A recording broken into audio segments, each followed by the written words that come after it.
Bonjour et bienvenue à cette célébration. Nous sommes réunis au nom du Père et du Fils et du Saint-Esprit. Amen. Que la grâce du Seigneur Jésus-Christ, l'amour de Dieu le Père et la communion de l'Esprit Saint soient toujours avec vous.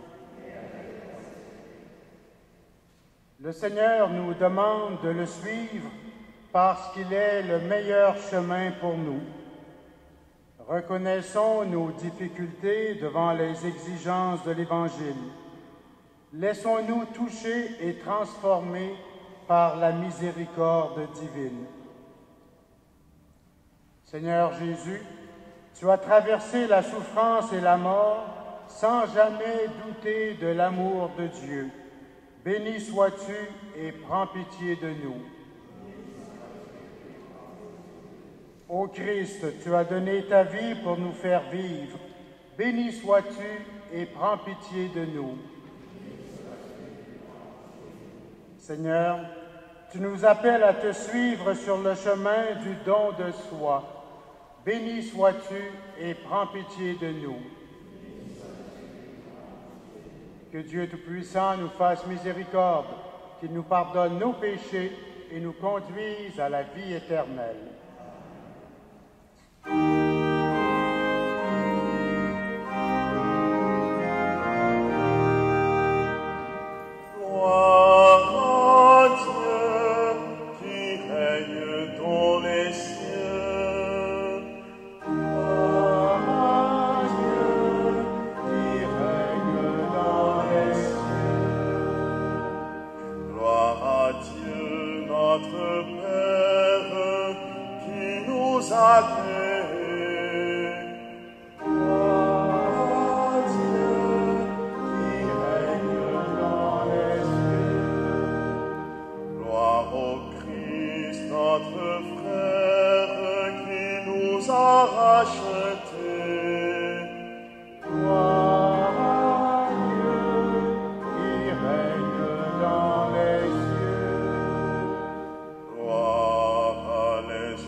Prions le Seigneur. Dieu créateur et maître de toutes choses, regarde-nous, et pour que nous ressentions l'effet de ton amour, accorde-nous de te servir avec un cœur sans partage. Par Jésus-Christ, ton Fils, notre Seigneur et notre Dieu, lui qui vit et règne avec toi dans l'unité du Saint-Esprit, maintenant et pour les siècles des siècles.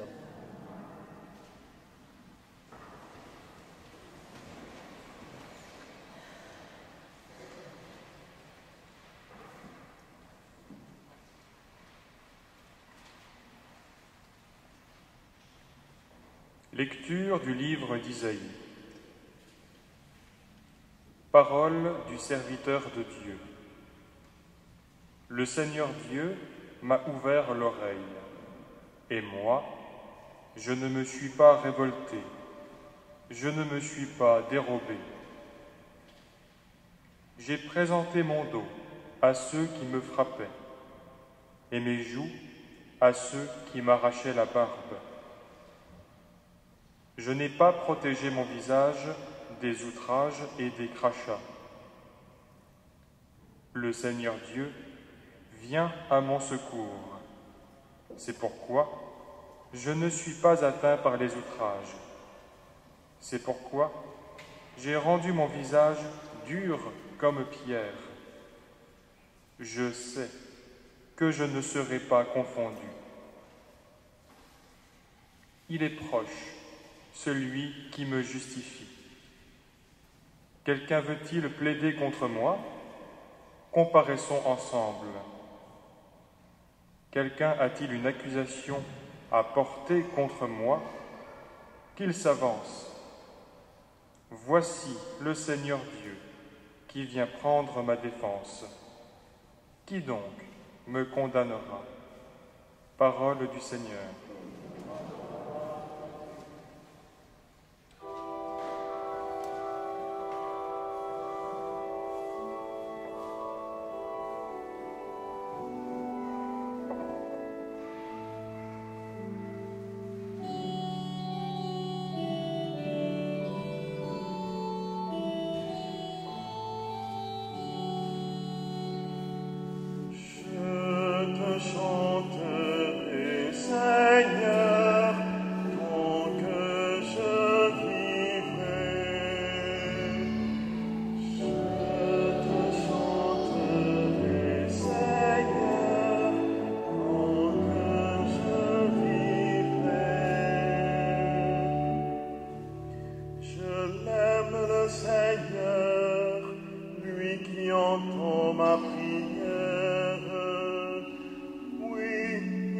Exaucé, toute ma vie je l'invoquerai. Je te chanterai, Seigneur, tant que je vivrai. J'étais pris dans les filets de la mort, je connaissais la tristesse et l'angoisse. J'ai invoqué le nom du Seigneur. Seigneur, je t'en supplie, délivre-moi. Je te chanterai, Seigneur, tant que je vivrai. Le Seigneur a pitié, il est juste. Notre Dieu fait miséricorde. Le Seigneur défend les petits. J'étais faible, il m'a sauvé. Je te chanterai, Seigneur, tant que je vivrai.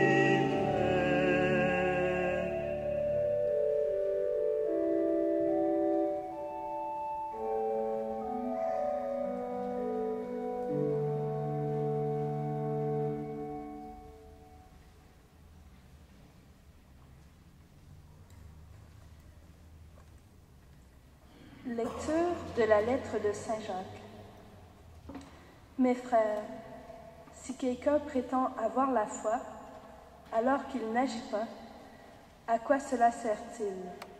Cet homme-là peut-il être sauvé par sa foi?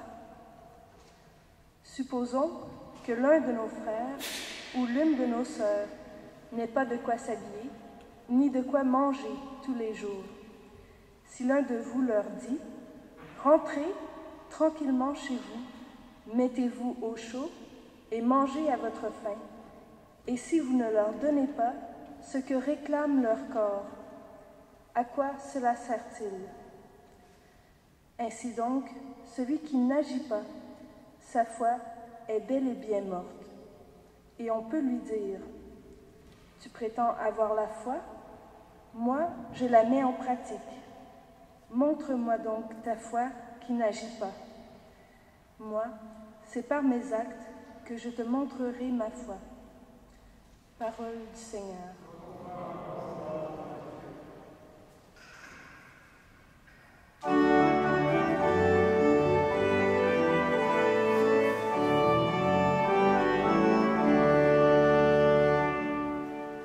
Alléluia, Alléluia, Alléluia.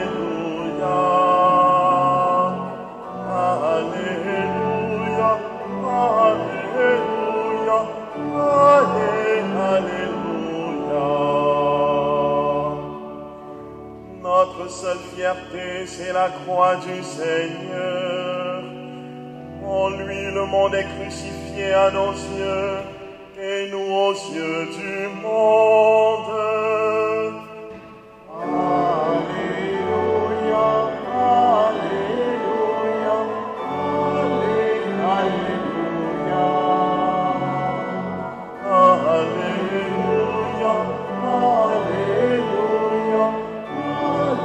Alléluia.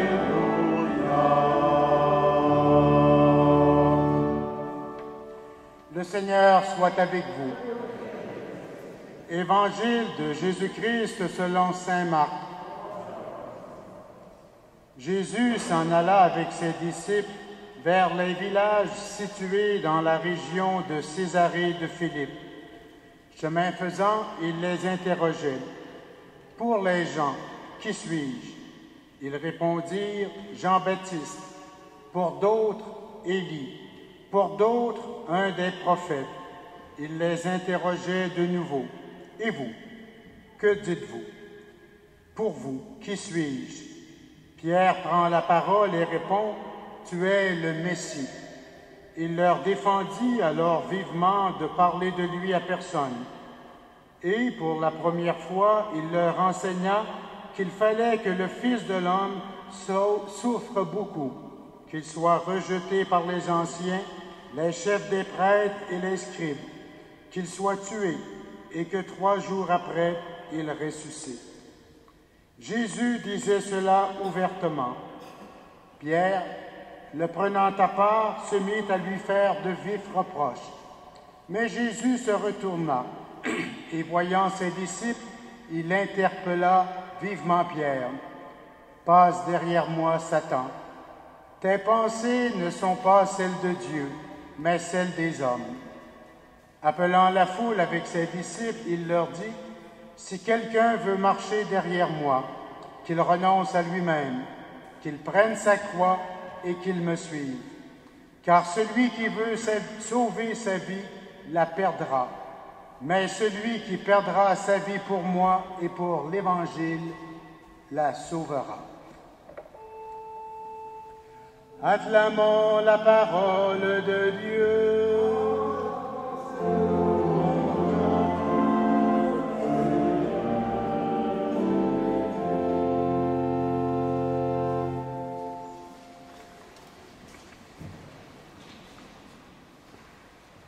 Pierre, le prenant à part, se mit à lui faire de vifs reproches.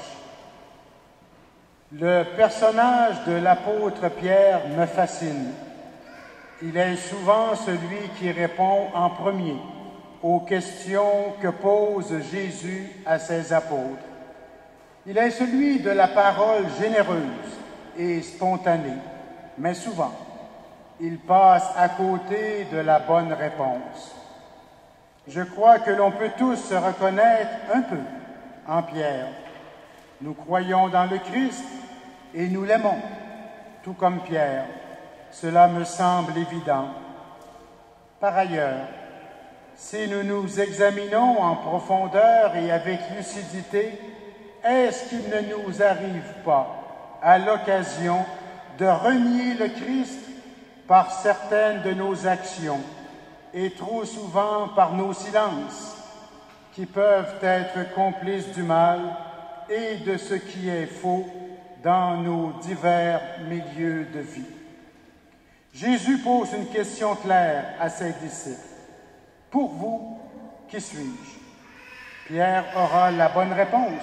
« Tu es le Messie ».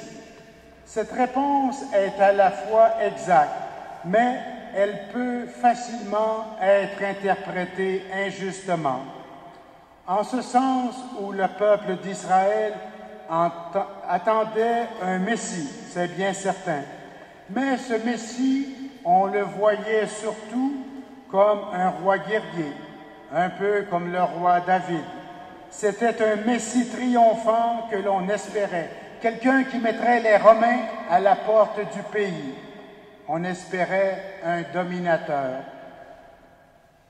Jésus corrige le tir et poursuit son discours en parlant de lui, non pas comme le Messie, car cela peut prêter à une mauvaise interprétation de ce qu'il est. Il se qualifiera plutôt de Fils de l'homme, mettant ainsi l'accent sur son humanité, voire même sa faiblesse. Il annonce aussi qu'il doit souffrir beaucoup, comme le serviteur souffrant, et qu'il mourra avant de ressusciter 3 jours après. C'est alors que Pierre, celui qui est souvent le premier à réagir, le prend à part et lui fait de vifs reproches sur ce qu'il vient de dire de lui et de sa mission. Pierre fait des reproches à Jésus. Est-ce qu'il ne nous arrive pas à l'occasion de nous opposer à la manière d'agir de Dieu, dans nos réactions, dans notre visionnement du déroulement des choses de ce monde, dans nos manières d'intervenir avec nos concitoyens? Est-ce que nous épousons les sentiments de Dieu et de son Fils Jésus? Vous savez, il y a une très belle prière de la liturgie où on dit « Toi, Seigneur, qui patiente et prends pitié, et qui montre la preuve suprême de ta puissance lorsque tu patientes et prends pitié. » Avons-nous les sentiments de Dieu? Moi, personnellement, je dois confesser que pas toujours. Peut-être compte tenu de mon tempérament, si moi j'avais la puissance de Dieu, je ne vous cacherai pas qu'il y a des fois sur la terre qu'il y en a qui recevraient une bonne taloche dans le derrière de la terre. Moi, c'est moi, Dieu, c'est Dieu, et je dois m'efforcer, essayer d'épouser les sentiments de Dieu et de son Fils. Qui veut suivre Jésus, qui veut marcher derrière lui, doit aussi prendre sa croix. Notre foi en Jésus n'est pas seulement une déclaration de principe, une déclaration en faveur de Jésus. Oui, c'est cela, mais c'est beaucoup plus. Notre foi implique d'abord une conversion de tout notre être, en ce sens où nos actions soient en conformité avec nos convictions et notre foi. Il faut que nous agissions selon nos convictions de foi. Rappelons-nous l'apôtre Jacques qui nous dit « Si quelqu'un prétend avoir la foi, alors qu'il n'agit pas, à quoi cela sert-il » Il poursuit en disant « Celui qui n'agit pas, sa foi est bel et bien morte. » On a souvent reconnu de Jésus au cours de sa vie publique qu'il était un homme qui parlait avec autorité. Et cela s'explique parce qu'il ne se contente pas seulement de beaux discours, mais il agit. Pour nous aussi, il faut que dans notre vie de tous les jours, qu'il y ait, je dirais, une unité, une cohérence entre ce que nous professons d'une part, et ce que nous faisons d'autre part. Surtout, il faut que nous développions le réflexe, au moment d'agir, de nous demander « Que ferait Jésus s'il était dans la situation que je vis ?» S'arrêter, réfléchir, prier. Que ferait Jésus s'il était dans la situation qu'il est la mienne? Et ensuite, essayer d'agir comme Jésus le ferait. Puisse le Seigneur nous éclairer au cours de cette Eucharistie sur les exigences et la logique de notre foi. Amen.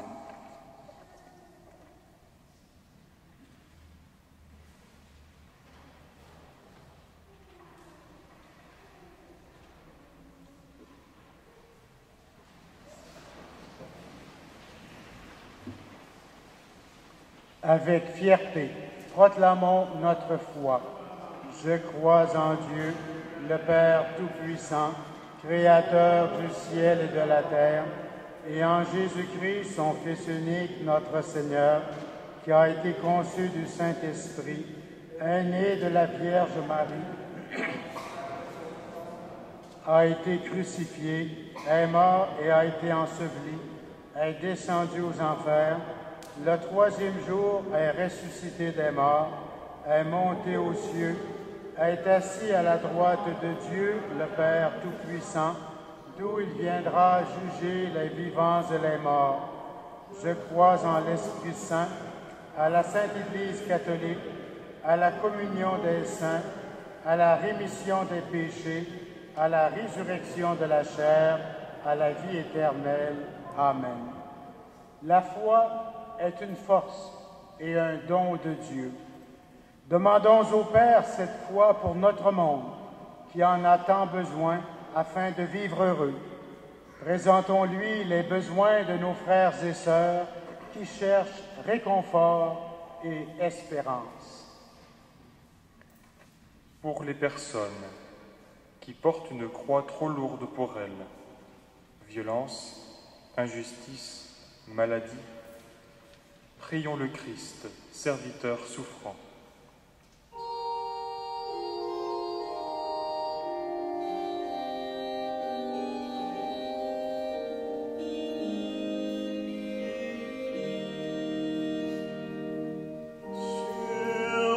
Ton amour et forte notre foi, Seigneur, nous te prions. Sur ton amour et forte notre foi, Seigneur, nous te prions.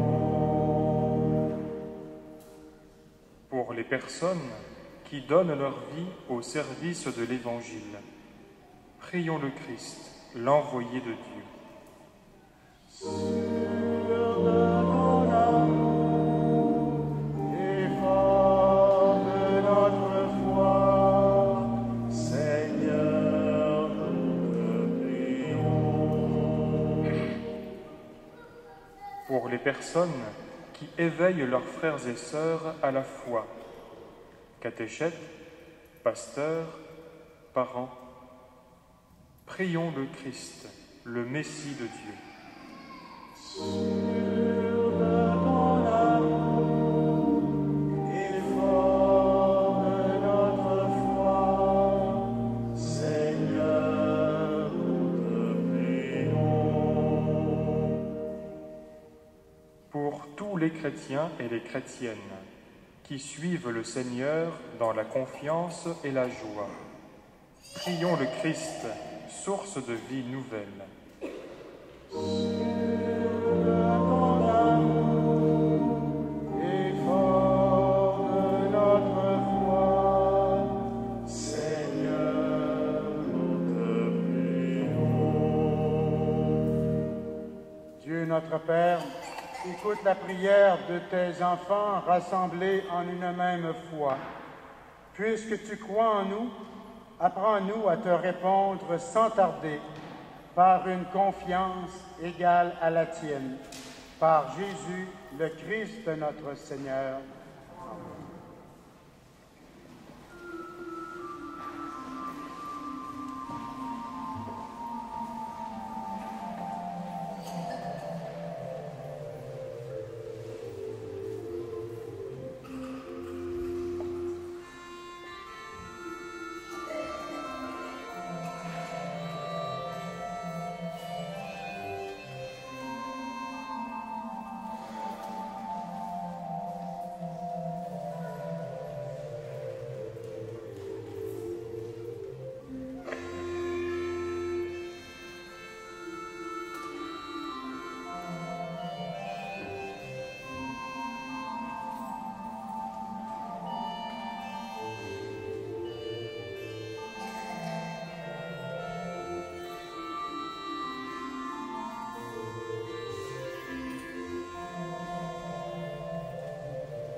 Frères et sœurs, prions ensemble au moment d'offrir le sacrifice de toute l'Église.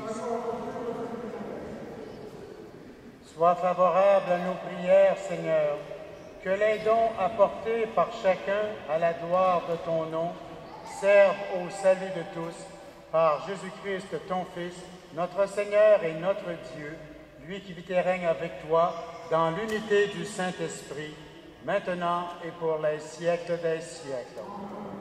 Le Seigneur soit avec vous. Élevons notre cœur. Rendons grâce au Seigneur notre Dieu. Vraiment, il est juste et bon de te rendre gloire, Père très saint, Dieu éternel et tout-puissant, de qui nous tenons la vie, la croissance et l'aide. Dans cette existence de chaque jour que nous recevons de ta grâce, la vie éternelle est déjà commencée et nous avons reçu les premiers dons de l'Esprit par qui tu as ressuscité Jésus d'entre les morts.